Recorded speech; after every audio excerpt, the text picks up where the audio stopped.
Čau lidi, takže chtěla bych vám dát o sobě 5 až 10 faktů. Takže začneme. Za prvý jsem Pavla Emingrová, je mi 12 let, teďkom půjdu do 7. třídy. Nesnáším matematiku. Miluju modrou, zelenou, fialovou a takovouhle oranžovou barvu.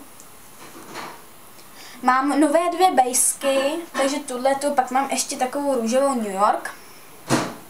Takže pokud dobře počítám, tak za 8.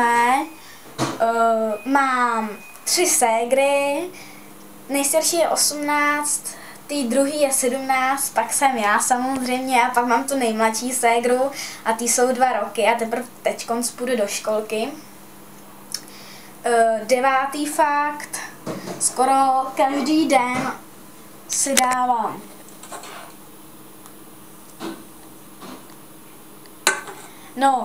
a poslední fakt, když už jsme u toho, tak já miluju, fakt jako miluju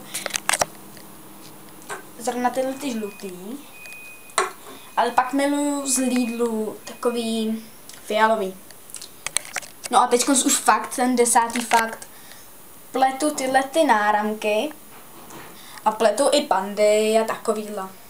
Takže doufám, že se vám moje video líbilo, pokud jo, tak dej like, odběr, můžeš i koment a urážky mažu.